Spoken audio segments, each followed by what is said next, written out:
Tonight, some parents of children with behavioral issues are praising a report by the U.S. Department of Justice that says some of those children are being put in institutions when they shouldn't be. Good evening, I'm Pat Callahan. And I'm Amanda Hill. That DOJ report says Maine unnecessarily segregates children with mental health and/or developmental disabilities in psychiatric hospitals, residential treatment facilities, and a state-operated juvenile detention facility. It's estimated the number of children in those situations is in the hundreds. DHHS says it's working to get kids the services they need without the option of institutionalizing them, but the pandemic has made that more challenging. Parents of and advocates for those children say they hope the DOJ findings will bring about a better system for one of our most vulnerable populations. But some parents say fixing a broken system will take years as their kids continue to regress, waiting for critical services. News Center Maine's Vivian Lee reports. A ruling by the Department of Justice that found Maine over-institutionalizes children with disabilities is expected to be the first step in rebuilding the state's system of services. Maine can and must make changes to its service system to ensure that children with disabilities receive the support and treatment they need in their communities and with their families is no small thing. Atlee Riley is the legal director of Disability Rights Maine.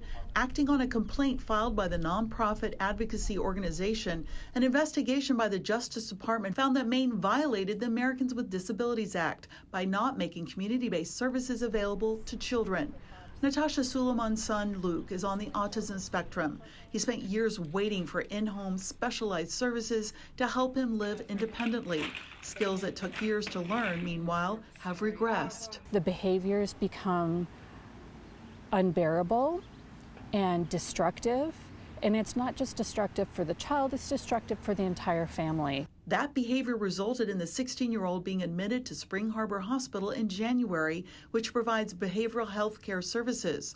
Since March, Luke has been waiting for a bed in a residential facility. They can't be discharged until they go to whatever the next appropriate setting is, and they don't have the staffing for those settings, so then your kid just stays in the hospital. The feds also identified a number of barriers that prevent kids from getting help. Besides lengthy wait lists, a lack of providers and crisis support services, forcing a growing number of children in crisis into emergency rooms. While the ruling validated concerns Natasha and hundreds of Maine parents have voiced for years, she is still skeptical. Until somebody at the very top says it's broken and we need to fix it, it's not going to change. While Maine has been put on notice it needs to fix its violations or face a possible lawsuit from the Justice Department, major changes to a critical system of care will take years. Vivian Lee, News Center, Maine. A spokesperson for the Department of Health and Human Services says the state is continuing to work toward keeping patients out of inpatient settings. The agency says it's also dedicating $230 million in the next 2 years to behavioral health services.